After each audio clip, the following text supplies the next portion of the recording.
Story with Binaca. सुनिए कहानी Binaca की जुबानी। हाजिर है चाणक्य नीति। आज सुनिए और जानिए अध्याय 2 की नीतियां।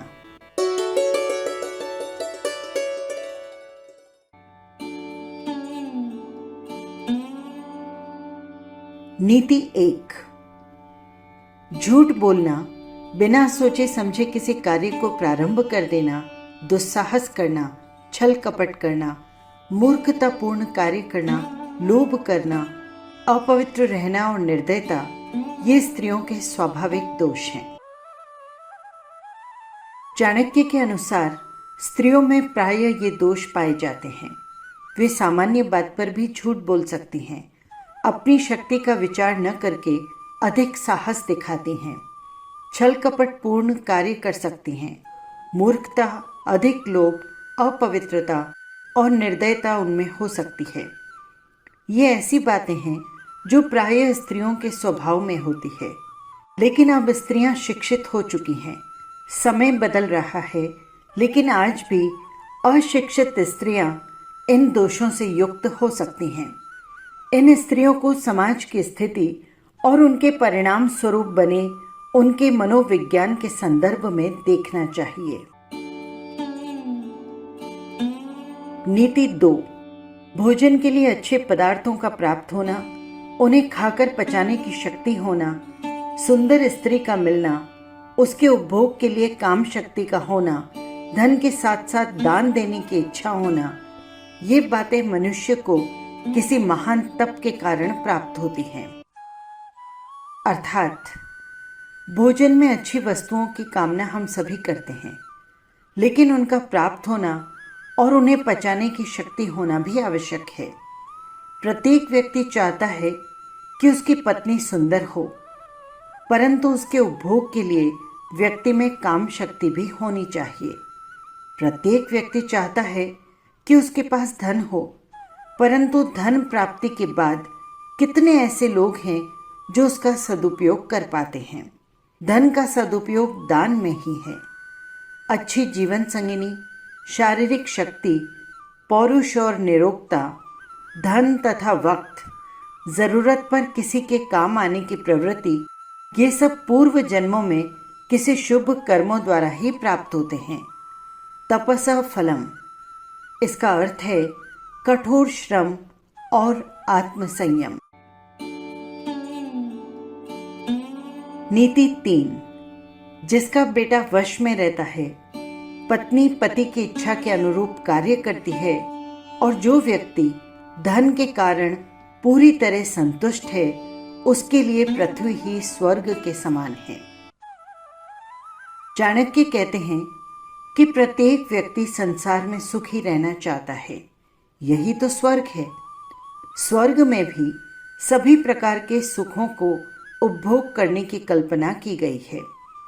इसके बारे में चाणक्य कहते हैं कि जिसका पुत्र वश में है, स्त्री जिसकी इच्छा के अनुसार कार्य करती है, जो अपने कमाए धन से संतुष्ट है, जिसे लोभ लालच और अधिक कमाने की चाह नहीं, ऐसे मनुष्य के लिए किसी अन्य प्रकार के स्वर्ग की कल्पना करना व्यर्थ है।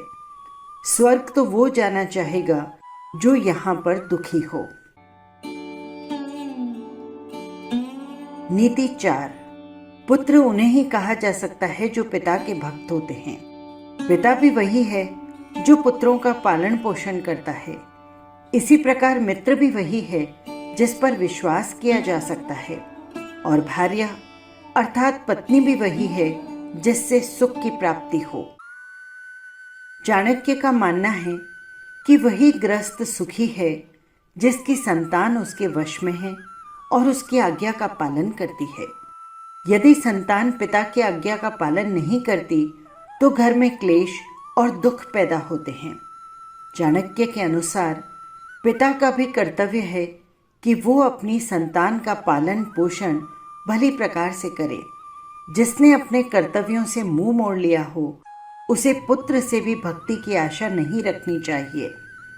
इसी प्रकार मित्र के विषय में चाणक्य का मत है कि ऐसे मित्र को मित्र कैसे कहा जा सकता है जिस पर विश्वास नहीं किया जा सकता, और ऐसी पत्नी किस काम की जिससे किसी प्रकार के सुख की प्राप्ति न हो और जो सदैव ही क्लेश करके घर में अशांति फैलाती हो।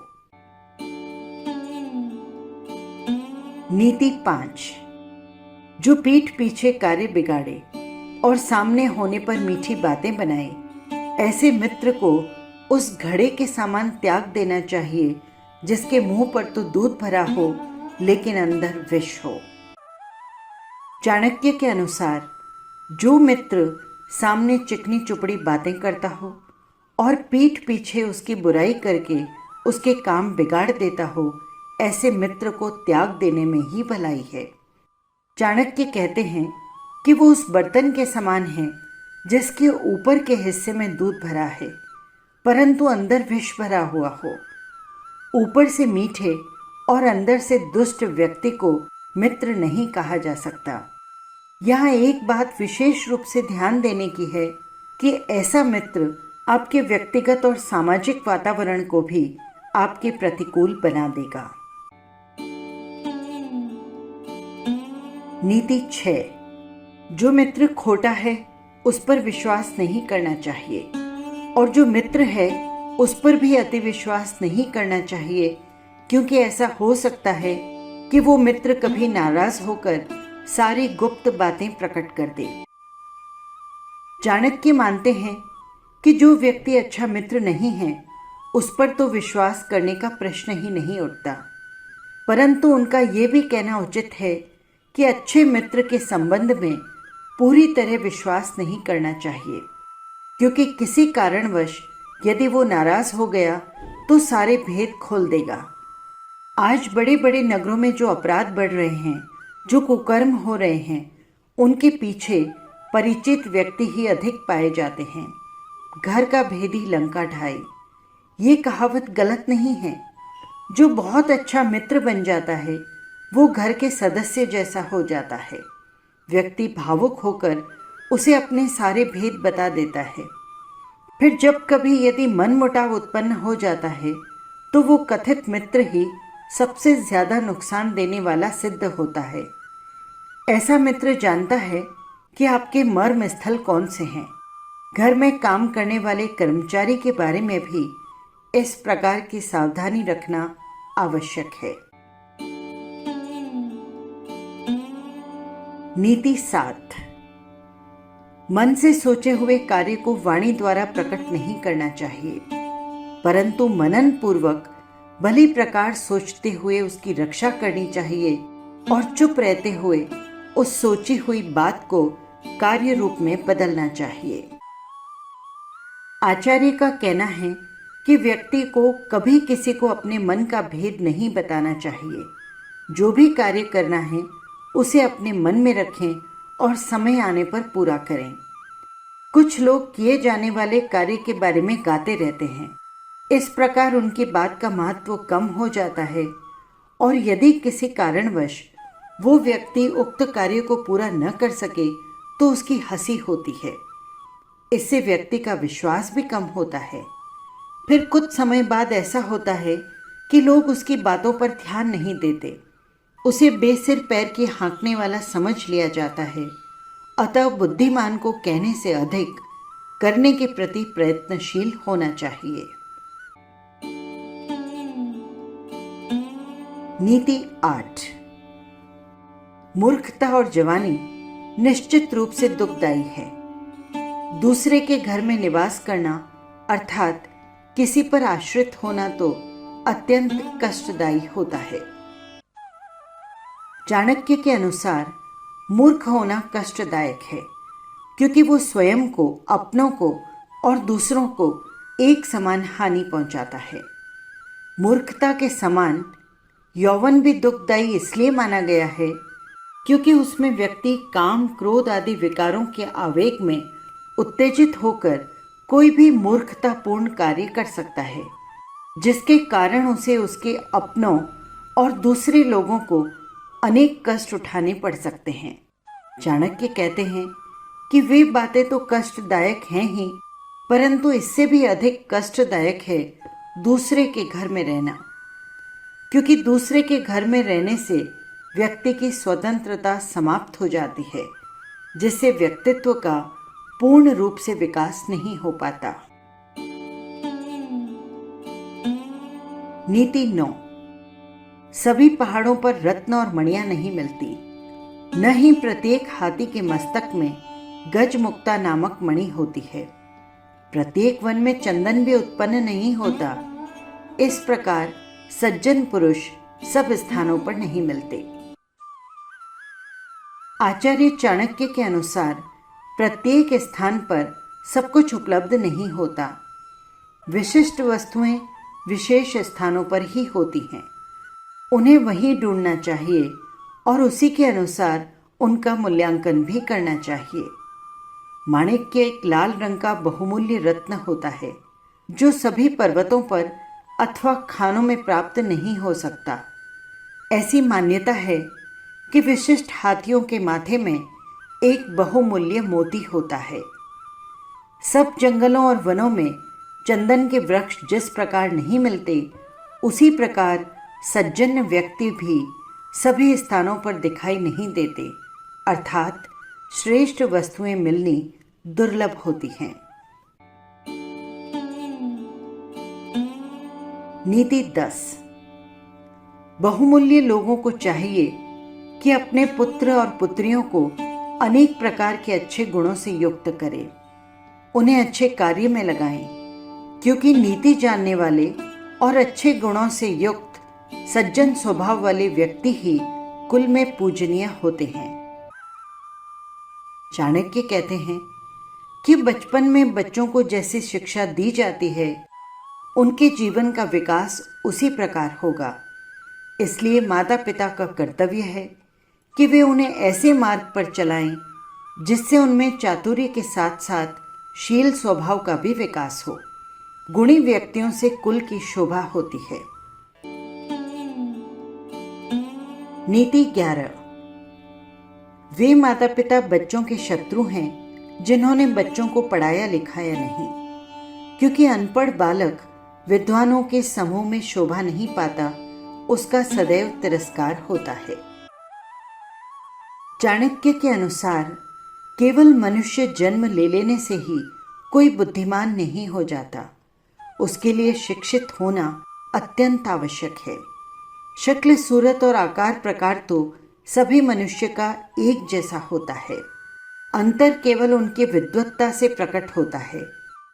जिस प्रकार सफ़ेद बगुला सफ़ेद हंसों में बैठकर हंस नहीं बन जाता, उसी प्रकार अशिक्षित व्यक्ति शिक्षित व्यक्तियों के बीच में बैठकर कभी शोभा नहीं पा सकता।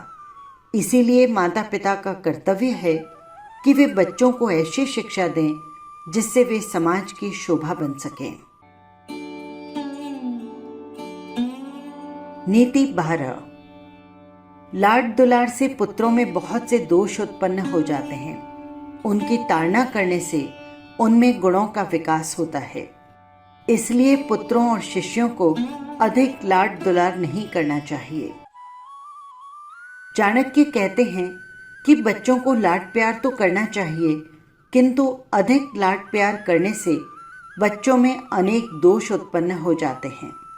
माता पिता का ध्यान प्रेमवश उन दोषों की ओर नहीं जाता।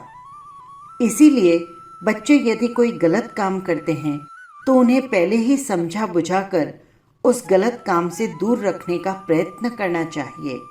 बच्चे के द्वारा गलत काम करने पर उसे नज़रअंदाज करके लाड प्यार करना उचित नहीं है। बच्चे को डांटना भी चाहिए और किए गए अपराध के लिए दंडित भी करना चाहिए, ताकि उसे सही गलत की समझ आ सके।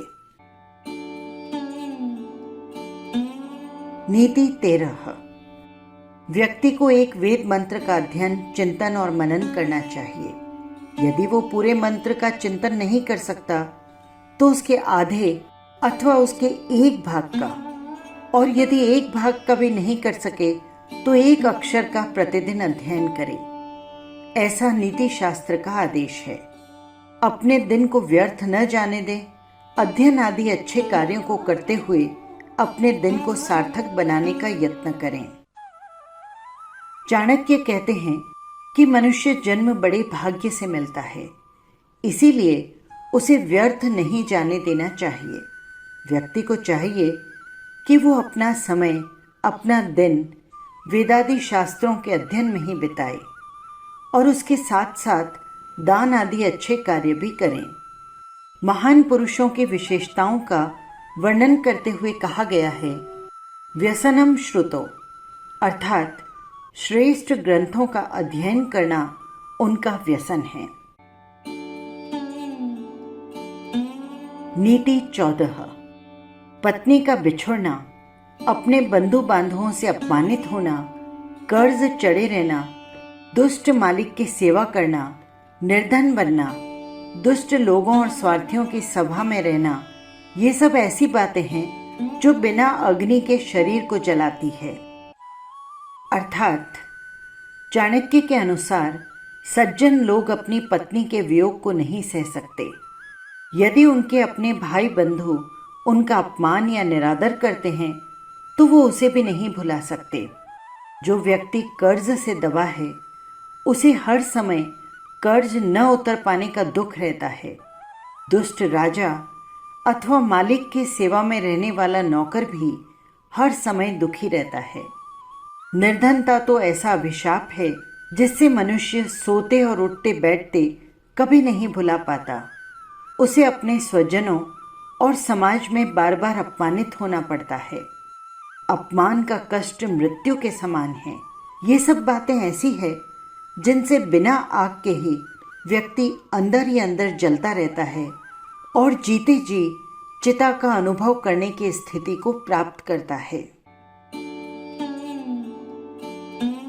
नीति 15। जो वृक्ष बिल्कुल नदी के किनारे पैदा होते हैं, जो स्त्री दूसरों के घर में रहती है और जिस राजा के मंत्री अच्छे नहीं होते वे जल्दी ही नष्ट हो जाते हैं, इसमें कोई संशय नहीं। अर्थात नदी के किनारे के वृक्षों का जीवन कितने दिन का हो सकता है ये कोई नहीं कह सकता, क्योंकि बाढ़ या तूफान के समय नदियां अपने किनारों के पेड़ों को ही क्या, अपने आसपास की फसलों और बस्तियों को भी उजाड़ देती है। इसी प्रकार दूसरे घरों में रहने वाली स्त्री कब तक अपने आप को बचा सकती है, और जिस राजा के पास अच्छी सलाह देने वाले मंत्री नहीं होते वो कब तक अपने राज्य की रक्षा कर सकता है। ये सब निश्चय पूर्वक जल्दी ही नष्ट हो जाते हैं। नीति 16। ब्राह्मणों का बल विद्या है, राजाओं का बल सेना, व्यापारियों का बल उनका धन और शूद्रों का बल दूसरों की सेवा करना है। अर्थात ब्राह्मणों का कर्तव्य है कि विद्या ग्रहण करें, राजाओं का कर्तव्य है कि सैनिकों द्वारा वे अपने बल को बढ़ाते रहें, वैश्यों को चाहिए कि वे पशुपालन और व्यापार द्वारा धन बढ़ाएं और शूद्रों का बल है सेवा। चाणक्य ने इस श्लोक में चारों वर्णों के कर्तव्यों की ओर संकेत किया है।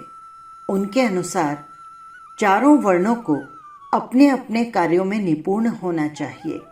समाज में किसी की स्थिति कम नहीं है, समय के अनुसार परिस्थितियां बदलती है। संभवतः किसी समय जन्म के अनुसार चारों वर्ण माने जाते रहे हों, परंतु तथ्य ये है कि वर्णों की मान्यता जन्म पर नहीं कार्यों पर निर्भर करती है।